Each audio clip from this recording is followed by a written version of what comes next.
Hello' everyone, আজি আহিছোঁ দেৰগাঁৱৰ নেঘেৰিটিং মন্দিৰলৈ। খুব ধুনীয়া পৰিৱেশ, দুইফালে বাগান, মাজতে ৰাস্তাটো আৰু চাৰিওফালে একদম নিজান নিতাল পৰিৱেশ। গাড়ীৰ পৰা নামি পেলাই প্ৰথমতে কিনি লৈছোঁ এয়া কল আৰু বিস্কিট বান্দৰৰ কাৰণে, আৰু কিনি লৈছোঁ চাকি বন্তি ভগৱানৰ নামত। গতিকে এতিয়া আমি যাওঁ বলক ওপৰলৈ। এইফালে গাড়ী ৰাখিবৰ কাৰণে ধুনীয়াকৈ পাৰ্কিং প্লেচ বনাই দিয়া আছে। পাৰ্কিং ফ্ৰী হয়, আপোনালোকে আৰামত আহি পেলাই গাড়ী চাড়ী ৰাখিব পাৰে। এই মন্দিৰটো খুব ধুনীয়া আৰু আপোনালোকে চাব পাৰে যে পৰিৱেশটো বিৰাট ধুনীয়া। খুব ৰ'দ দিছে যদিও মানে গছ গছনিৰে ভৰাৰ কাৰণে ইমান ৰ'দটো গাত লগা নাই বাৰু। আৰু এইফালে দেখিছেনে বান্দৰৰ জাকবিলাক। আচলতে এই মন্দিৰটোৰ আকৰ্ষণৰ কেন্দ্ৰবিন্দু হৈছে বান্দৰকেইটা। ইমান বান্দৰ আছে, মানে ৰাস্তাৰ পৰা মানে ওপৰলৈ আহোঁতে কিমান গাল বান্দৰ, আৰু ৰাস্তাৰ বাহিৰত দেখিছেনে মন্দিৰৰ বাহিৰত কিমান গাল বান্দৰ আছে। আৰু বান্দৰকেইটা এনেকুৱা বান্দৰ, মানে মানুহ অহাৰ লগে লগে গাতে জঁপিয়াব, যেন বস্তুকেইটা যেন কঢ়িয়াই লৈ যাব, এনেকৈ কৰি থাকে। যি কি নহওক, আমি অলৰেডি তাহাঁতৰ কাৰণে কল আৰু বিস্কিট কিনি লৈ আহিছিলোঁ। গতিকে বাহিৰত চবকে বিলাই মেলি এতিয়া আমি ভিতৰলৈ সোমাই আহিছোঁ, কাৰণ ভিতৰতো ৰখি আছে এয়া গাই মাতা, বান্দৰ আৰু ছাগলী। বান্দৰৰ লগে লগে গাইবিলাক দেখিছেনে কিমান গৰু ছাগলীৰে ভৰি আছে ভিতৰখন। যি কি নহওক, প্ৰথমতে পূজা পাঠ কৰি আহিলোঁ অকণমান, তাৰপিছত আপোনালোকক দেখাইছে চাৰিওফালৰ পৰিৱেশটো। অ' মাই গড, আজি পৰিৱেশটো কি ধুনীয়া আছিলে। দেখিছেনে কিমান নিতাল নিজান পৰিৱেশ, আৰু খুব ধুনীয়া পূজা পাঠ কৰিবলৈ পালোঁ, কাৰণ আনকালে ইমান ভিৰ ভাৰ থাকে। আজি কি ধুনীয়া পৰিৱেশ, কোনো তেনেকৈ মানুহ নাই। এজন দুজন আছে যেতিয়া খুব সেৰেঙা আছিলে, আৰু আজি ৰ'দটো খুব প্ৰখৰ ৰ'দ দিছিলে, একদম ৰ'দৰ তাপত চাগে মানুহ ইমান ওলোৱা নাই, লাহে লাহে সম্ভৱ আহিব।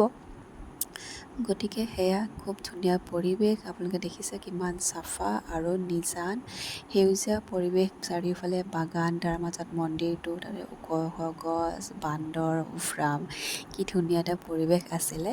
দেখিছেনে পৰিৱেশটো। আমি ইয়াতে বহুত ধুনীয়াকৈ উপভোগ কৰিলোঁ। এয়া দুটামান ৰিলচো বনালোঁ, লগতে ল'ৰাই খেলিলে এয়া খেল। তাৰপিছতে ল'ৰা মানে বেলগছ এগালমান আছে ন, তাতে বেছিভাগ বেলগছে আছে। তাৰপিছত বেলগছৰ গুটি পৰি থাকি গুটিকেইটাক লৈয়ে সি মানে খেলিছে বাপেক আৰু খুৰাকৰ লগত। তাৰপিছত নেনা আৰু মই বনাইছোঁ দুটামান ৰিলচ, তাৰপিছত ইহঁতে শুই গৈছে। আচলতে তাত আজি পূজা কৰি খুবেই ভাল লাগিলে, কিন্তু এটা বস্তু খুব বেয়া লাগিলে, মানে দুজন তিনিজনমান পূজাৰী আছে। মেইন মন্দিৰটোত পূজা কৰাৰ পাছত আৰু এজনমান মাতি আনিলে। ইয়াতো হনুমান মন্দিৰ আছে, তাতে গ'লোঁ পূজা কৰিবলৈ। তাৰপিছত আৰু এজন ৰখি আছে বাহিৰত, কৈছে আহা আহা বুলি। তাৰপিছত আমি ক'লোঁ আমাৰ ওচৰত আৰু গেছ নাই, আমি এতিয়া অৰিহণা দিব নোৱাৰোঁ। তেতিয়া পূজাৰীজনে কি কৰিলে জানেনে? তেতিয়া মানে পূজাৰীজনে পূজা নকৰালে ভাই।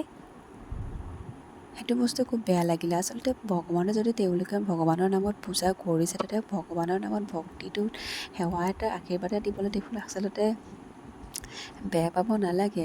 এনেকৈ লাগিলে যেন চব ব্যৱসায় কৰিছে নেকি তাতে, সেইটো বস্তু বেয়া লাগিলে। কাৰণ পইচা দিলে যে সেৱা কৰিব দিব, আশীৰ্বাদ দিব, সেইটোতো হ'ব নালাগে ন। ভগৱানৰ নামত সদায় ভগৱানৰ মানে মনেদি পূজা কৰিব লাগে, পইচাৰ কাৰণে পূজা কৰাব নালাগে আচলতে। সেইটোৱে মোৰ বেয়া লাগিলে। বাকী খুব পৰিৱেশটো খুব ধুনীয়া লাগিছিলে আজি, সুন্দৰ পৰিৱেশ। দেখিছে এতিয়ালৈকে অলপ অলপ মানুহ আহিছে বাৰু, এতিয়া প্ৰায় 4:30 বাজিছে। এতিয়া ভাবিলোঁ অকণ ভোকো লাগিছে, চ' আমি গোটেইকেইজনী এতিয়া ওলাই আহিছোঁ কিবা এটা খাওঁগৈ বুলি, কাৰণ ৰাতিপুৱা ব্ৰেকফাষ্ট খাই আহিছিলোঁ, আৰু দিনটোত ইমান ধুনীয়া পৰিৱেশৰ মাজত পাৰ কৰিলে কাৰণে আমি গমেই নাপালোঁ টাইমটো কেতিয়া গ'ল।